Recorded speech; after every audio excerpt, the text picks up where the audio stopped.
नमस्कार दोस्तों, हरे कृष्णा, राधे राधे। कैसे हैं आप सब लोग? आशा करती हूँ सब लोग बहुत अच्छे हैं। मैं भी बहुत अच्छी हूँ। आज की वीडियो बहुत खास है, खास करके उनके लिए जिनके घर में लड्डू गोपाल जी की सेवा है। हर पूजा त्यौहार में लड्डू गोपाल जी की विशेष पूजा और विशेष रूप से उनकी सेवा किया जाता है। और लड्डू गोपाल जी से जो भी प्रेम करते हैं वो लड्डू गोपाल जी की बहुत ध्यान रखते हैं। तो आज के वीडियो में हम बात करेंगे कि नवरात्रि के समय हम लड्डू गोपाल जी की पूजा अर्चना डेली का किस तरह से तैयारी कर सकते हैं, कैसे करेंगे। ठीक है, तो चलिए शुरू करते हैं आज का वीडियो। और हाँ, अगर वीडियो अच्छी लगती है तो प्लीज़ एक लाइक करिए, एक शेयर कर दीजिए और ज़्यादा से ज़्यादा शेयर करके चैनल को सब्सक्राइब भी कर लीजिए। तो लड्डू गोपाल जी, देखिए लड्डू गोपाल जी का डेली स्नान होता है, डेली श्रृंगार होता है, डेली वस्त्र चेंज किया जाता है, इत्र सेवा होता है, भोग सेवा होता है, धूप दीप दिखाया जाता है, रात को शयन दिया जाता है, सवेरे उनको जगाया जाता है और फिर उनको जो है ना दूध का, माखन, मिश्री का भोग लगाया जाता है। तो लड्डू गोपाल जी की जो सेवा होता है वो मंदिर के बाकी भगवान जो है, बाकी भगवान की जो मूर्ति या फिर जो आपके फोटो है ना, उनसे अलग होती है। सबसे पहले गोपाल जी की जब सेवा करेंगे तो नवरात्रि के दिन सुबह सुबह जब माता रानी का जैसे आप सेवा करेंगे, पंचामृत स्नान या कच्चा दूध से स्नान कराएंगे, वो बढ़िया तरीके से उनका ड्रेसअप करेंगे, श्रृंगार करेंगे, इसी तरह से लड्डू गोपाल जी का भी इस दिन कच्चा दूध या तो फिर पंचामृत से स्नान होता है। ठीक है, स्नान करने के बाद आप उनका बढ़िया श्रृंगार करें, पंचोपचार पूजा करें, उनको भोग चढ़ाए और डेली का उनका इसी तरह का नियम रहेगा। बाकी उनका जैसे जितने बजे वो उठते हैं, जितने बजे सोते हैं, वो सारे नियम दिनचर्या जो है लड्डू गोपाल जी का सेम ही रहेगा। इसके साथ साथ देखिए कि किस तरह से आप सेवा कर सकते हैं, किस तरह से उनको स्नान कराएंगे, कैसे उनको सजाएंगे, तो उसकी वीडियो मैं आप लोगों के साथ शेयर कर रही हूँ। आप वीडियो को भी देखते रहिए तो आपको कई सारी चीज़ें देखने के लिए भी मिलेगा और अच्छा भी लगेगा कि हाँ, इस तरह से हम लड्डू गोपाल जी की स्पेशल सेवा जो है ना कर सकते हैं। 9 दिन की पूजा होता है नवरात्रि, और आप सभी लोगों को पता है कि 9 दिन में 9 अलग अलग कलर पहना जाता है। 9 दिन में 9 कलर जो है ना, हम साड़ी या तो फिर सूट उस तरह से जुगाड़ मतलब जुगाड़ क्या करते हैं, जो हमारे पास होता है तो उस तरह से हम पहनते हैं। तो बहुत लोग अपने लड्डू गोपाल जी के लिए, और अगर उनके पास बाल राधा रानी है तो उनके लिए भी 9 दिन का 9 कलर का व्यवस्था करते हैं। अब देखो, एक बात बताती हूँ, ये कोई कंपलसरी नहीं होती है। आप अगर चाहते हो कि आप 9 दिन के लिए कपड़ा 9 कलर का पहनाएं, अगर आपके पास है तो आप उस तरह से अरेंज कर लीजिए, जैसे पहला दिन कौन सा कलर, दूसरा दिन कौन सा कलर, तो इस तरह से आप चाहे तो अरेंज कर लीजिए और 9 कपड़ा निकाल के रख लीजिए, तो हर रोज़ आपको पहनाने में ईजी होगा। इसके साथ कुछ कॉमन गहने जो होता है ना, जैसे मोती के गहने हो गया या स्टोन वर्क हो गया या गोल्ड प्लेटेड जो ज्वेलरीज आजकल लड्डू गोपाल जी के बहुत प्यारे प्यारे गहने आते हैं, उस तरह का कुछ गहने हो गया। अगर आपके पास बहुत समय है, अच्छी तरह से सेवा कर सकते हैं, तो आप रोज ज्वेलरी वगैरह चेंज कर सकते हैं। नहीं तो एक अच्छा सा सेट उनके लिए बाहर निकाल के रख लीजिए, कोई भी बॉक्स में, या छोटे छोटे कागज के भी बॉक्स होते हैं, प्लास्टिक के भी होते हैं, वुडन भी होता है, जैसे आपके सामर्थ्य है, जो भी आपके पास है, उसमें आप थोड़ा सा ज्वेलरी, बाल, कंगन आदि निकाल के रख लीजिए। क्योंकि इस 9 दिन में हम बहुत बिजी रहते हैं तो आपको अलग से ढूंढने के लिए टाइम नहीं मिलेगी।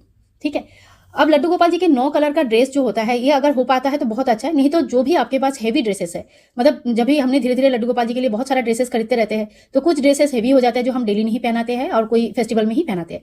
तो इस तरह का जो हेवी ड्रेसेस है वो यूज करने का सबसे सही समय जो होता है ना, ये फेस्टिवल सीजन होता है। तो आप सारे उनके जो हेवी ड्रेसेस है वो निकाल के रखिए, डेली एक एक करके पहनाएं। इससे ड्रेस भी पहनाया जाएगा, क्योंकि ड्रेस जो हेवी ड्रेस होता है ना, यूजेस उनका बहुत कम होता है, तो सालों साल रह जाता है और जमा हो जाता है, तो इस समय पहना सकते हैं। हेवी ड्रेसेस को धोया नहीं जाता है, तो इसमें थोड़ा सा आप गंगा जल छिड़क के शुद्ध करके या थोड़ा सा धूप लगा के फिर दोबारा रख सकते हैं, क्योंकि इसमें जो स्टोन वर्क होता है, बाकी चीजें होती है ना, उससे खराब होने के बहुत चांसेस होता है, इसीलिए हेवी ड्रेस कभी धोया नहीं जाता है। ठीक है, तो आप ये एक काम कर सकते हैं कि उनके ड्रेस वगैरह सारे, पगड़ी, ड्रेस, गहने रेडी करके रख लीजिए 9 दिन के हिसाब से, अगर आपके पास जैसे उपलब्ध है उस हिसाब से। अगर आपके पास बाल राधा रानी भी है तो लड्डू गोपाल की जी जैसे सेम सेवा राधा रानी की भी होती है, तो आप 9 ड्रेस लड्डू गोपाल जी के लिए निकाल रहे हैं तो 9 ड्रेस राधा रानी के लिए भी निकाल लीजिए, या ऑल्टरनेटिव करके पहना सकते हैं। अगर सेम साइज का विग्रह है, जैसे मेरे राधा रानी और मेरे लड्डू गोपाल जी दोनों एक ही साइज के हैं, तो मैं ऑल्टरनेटिव उनको ड्रेसेस पहनाती हूँ, एक ही ड्रेस दोनों को भी पहना सकती हूँ मैं। ठीक है, इसके बाद आप देखिए कुछ नमकीन वगैरह, मैं लास्ट वीडियो में आप लोगों से शेयर किया था, कुछ नमकीन, लड्डू, मिठाई इत्यादि बनाकर रख सकते हैं, क्योंकि फेस्टिव सीजन में बच्चों को जो है ना अच्छा अच्छा खाना अच्छा लगता है, तो इस तरह का कुछ बना के रखेंगे। साथ में माखन अगर घर पर बनाते हैं तो ठीक है, नहीं तो बिना नमक वाला बाजार का जो मक्खन होता है वो भी बहुत लोग चढ़ाते हैं, तो वो भी चढ़ा सकते हैं। इसके अलावा थोड़ा सा फल वगैरह रख लीजिए, पंचमेवा रख लीजिए और ड्राई फ्रूट्स वगैरह रख लीजिए। तो एक एक जो कांच के बॉटल है ना, कांच के बॉटल में भरकर आप रख लीजिए, माता रानी को भी भोग लग जाएगा और लड्डू गोपाल जी को भी भोग लग जाएगा। आप चाहे तो माता रानी की चौकी जहां लगा रहे हैं वहां पर भी लड्डू गोपाल जी और राधा रानी को विराजमान कर सकते हैं, तो साथ साथ में उनकी भी जो है ना नवरात्रि अच्छी तरह से वो भी सेलिब्रेट कर लेंगे, और सुबह शाम का धूप दीप आरती सब हो जाएगा, भोग भी लग जाएगी, तो इस तरह से कर सकते हैं। अब देखो, माता रानी के साथ जब आप एक ही चौकी में बैठाएंगे, ठीक है, तो लड्डू गोपाल जी के लिए एक अलग से कटोरे में थोड़ी सी तुलसी दल अलग से लगा दीजिए। ठीक है, क्योंकि तुलसी दल जो है ना माता रानी को नहीं लगती है। ठीक है, क्योंकि शिव परिवार में किसी को भी तुलसी नहीं चढ़ती है, तो ये बात पर ध्यान रखें। और तुलसी जो है आप लड्डू गोपाल जी के लिए अलग से चढ़ा दीजिए। माता रानी शक्ति की देवी है, तो उनके भोग अलग से लगाइए, या तो एक ही साथ अगर भोग लगा रहे हैं तो अलग कटोरे में तुलसी लगाइए। ठीक है, भोग में जल लगाना बिल्कुल भी ना भूले। तो जल जो है ना लड्डू गोपाल जी के सामने हमेशा होना चाहिए, माता रानी के सामने हमेशा होना चाहिए। अगले दिन उस जल का क्या करना है, तो देखो पीने वाला जल है, आप चाहे तो उस जल को पी सकते हो, चाहे तो थोड़ा पूरा घर में थोड़ा थोड़ा करके छिड़क दीजिए और उसके बाद जो है ना पौधे में डाल दीजिए। ठीक है, तो इस तरह से जल का व्यवहार किया जाता है और माता रानी को हिलाया नहीं जाता है इस 9 दिनों तक। तो चौकी इस तरह से लगाइए कि लड्डू गोपाल जी को जब आप उठाते हैं, बैठाते हैं, सुलाते हैं, तो इसमें माता रानी का कोई डिस्टर्बेंस नहीं होनी चाहिए।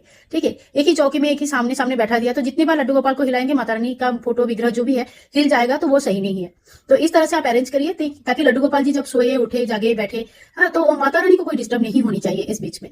तो इस तरह से आप अरेंज करें। आई होप मैं क्या कहना चाहती हूँ आप लोग समझ रहे हैं। लड्डू गोपाल जी की सेवा इसी तरह से आप नवरात्रि के समय कर सकते हैं, बहुत अच्छा लगता है। लड्डू गोपाल जी जब नया नया ड्रेस पहन के बैठते हैं ना, अलग अलग कलर का रोज, तो बहुत ही क्यूट लगते हैं। अच्छा, एक बात और बताओ, अगर आपके पास बाल राधा रानी है तो जब आप माता रानी के लिए चुनरी एक लाएंगे नवरात्रि स्पेशल, तो बाल राधा रानी के लिए एक चुनरी जरूर लाए, क्योंकि एक चुनरी बाल राधा रानी को भी चढ़ाया जाता है। इस बात का आप विशेष ध्यान रखें। बाल राधा रानी की सेवा घर में बहुत ही सौभाग्य की बात होती है। तो छोटी सी प्यारी सी नन्ही मुन्नी बच्ची जैसे ही उनकी सेवा होती है। तो दोस्तों, नवरात्रि में लड्डू गोपाल जी की सेवा आप कैसे कर सकते हैं आसान विधि से, इसका पूरा जानकारी मैंने आप सभी लोगों के साथ शेयर किया। अगर आपको वीडियो थोड़ा सा भी कुछ पसंद आया है तो प्लीज़ एक लाइक कर दीजिए, शेयर करें तथा सब्सक्राइब जरूर करके रखें। आप लोगों का प्यार मुझे बहुत पसंद आता है और कोई भी कमेंट रहेगा, कोई भी क्वेश्चन रहेगा तो कमेंट बॉक्स में जाकर पूछ सकते हैं। मैं कोशिश करूंगी समय पर आंसर देने के लिए। नवरात्रि संबंधित कई सारे वीडियोस अपलोड करना शुरू कर दिया है और कई सारे वीडियोस पहले से अपलोडेड है। आप चाहे तो उन वीडियोस को एक बार देख सकते हैं और नए वीडियोस जो चैनल पर आ रही है उनको आपने बहुत प्यार दिया, इसके लिए बहुत बहुत धन्यवाद। मिलते हैं नेक्स्ट वीडियो में, तब तक के लिए सभी लोगों को बाय बाय, हैप्पी नवरात्रि, हरे कृष्णा, राधे राधे।